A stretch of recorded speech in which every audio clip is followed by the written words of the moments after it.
Bonjour tout le monde! Aujourd'hui, nous allons faire des cartes mentales. Les cartes mentales, ce sont ces schémas qui permettent de structurer votre pensée en partant d'un thème central et en y ajoutant de multiples branches. Nous allons découvrir le site MindMeister qui permet de faire ce genre de cartes. Tout d'abord, connectez-vous. Me voici ici dans l'interface. Pour créer une nouvelle carte, il suffit de cliquer ici. Aujourd'hui, je vais faire un brainstorming. Et voilà, le site me propose une mise en forme. Je peux donc commencer mon brainstorming. Le thème d'aujourd'hui, ce sera le FLE. Alors, pour moi, le FLE, c'est l'enseignement. Et pour ajouter une autre branche à enseignement, parce que l'enseignement, ça me fait penser à public, par exemple, eh bien, il suffit là encore d'ajouter une branche ici. Différents publics. Voilà. Et par différents publics, j'entends le public adulte, par exemple. Une nouvelle branche ici. Adulte. Ou alors un public plutôt enfant. Je rajoute une nouvelle branche. Voilà. Enfant.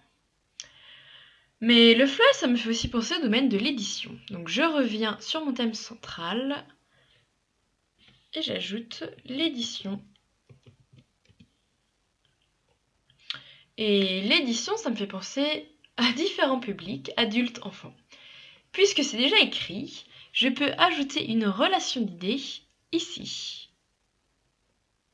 Voilà, et je relis. Et voilà, vos deux domaines sont reliés.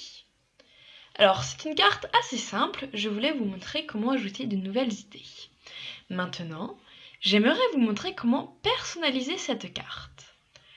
Si le domaine de l'édition vous plaît énormément, eh bien, vous pouvez ajouter un petit smiley ou un petit cœur, par exemple.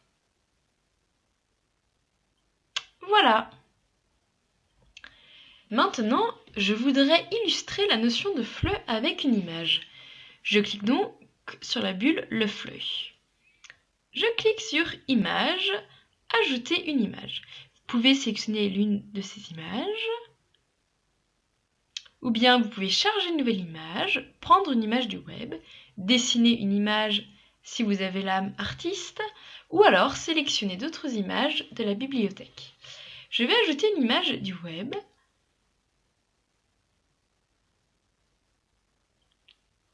Et MindMeister me propose directement une sélection d'images recherchées sur Google. Eh bien, je vais prendre celle-ci. Voilà. Et maintenant, je voudrais permettre aux personnes qui vont regarder ma carte d'accéder à un lien vers un site internet dédié au FLE. Alors, je sélectionne toujours cette bulle, je clique ici sur lien, je vais copier-coller un lien, par exemple le lien de la page fleu.fr.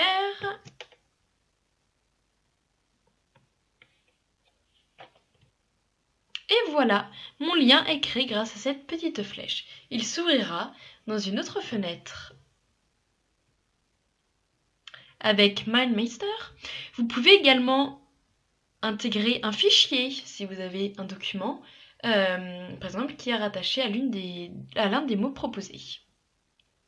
Si vous décidez de partager votre document, votre carte, avec d'autres personnes, elles peuvent commenter, insérer des commentaires.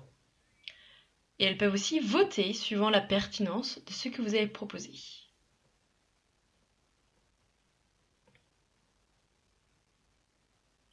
Maintenant, vous pouvez personnaliser les polices et les couleurs d'écriture. Par exemple, la bulle enseignement. Je vais essayer en rouge. Voilà, ça permettra de distinguer de la couleur de l'édition. Ici, vous pouvez également changer la taille des caractères ou bien mettre en gras ou en italique. Concernant les bulles, ici, vous pourrez changer leur mise en forme. Et voilà, ici, cela se distingue clairement. Enfin, si vous voulez qu'une bulle se distingue particulièrement des autres, il suffit de la sélectionner, d'aller dans cet onglet-ci et de cliquer. Et voilà, la bulle enfant se distingue davantage des autres. Et maintenant, si vous estimez que votre carte est prête et que vous voulez la présenter, eh bien vous pouvez accéder à Paramétrage présentation, Auto-créer présentation et votre carte heuristique, votre carte mentale, va s'afficher en tant que diaporama. Alors, vous pouvez le regarder.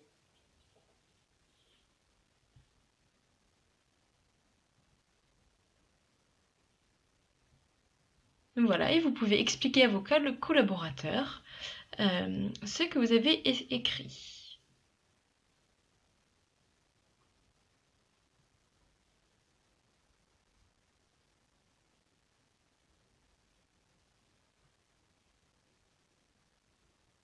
Vous pouvez bien sûr personnaliser votre diaporama, par exemple en cliquant sur le diapo et ajouter des transitions. Vous pouvez aussi intervertir l'ordre des diaporamas en cliquant et en les déplaçant. Vous pourrez noter que vous pouvez aussi exporter votre diaporama et le sauvegarder sur votre ordinateur. Et si vous estimez que votre carte mentale est prête pour être partagée, il vous suffit de cliquer ici, d'inviter des personnes en les invitant par exemple par courriel. Vous pouvez également le partager sur Facebook, Twitter ou Pinterest, publier une carte et n'oubliez pas dans les paramètres de partage d'indiquer si la carte est privée, partagée ou publique. Et l'un des gros avantages de MindMeister, c'est que je n'ai pas à sauvegarder ma carte puisqu'elle se sauvegarde automatiquement. À présent que votre carte est faite, je voudrais retourner sur l'interface. Vous voici maintenant dans votre bibliothèque de cartes. Pour enregistrer votre carte mentale sur votre ordinateur, il suffit de cliquer sur la flèche, de faire exporter.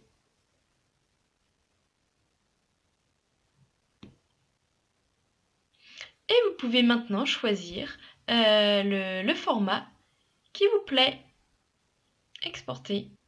Enfin, si vous voulez réimporter une carte que vous avez déjà sauvegardée sur votre ordinateur et qui n'est plus dans votre bibliothèque, il suffit de cliquer sur Importer et de choisir la carte mentale à importer dans la bibliothèque.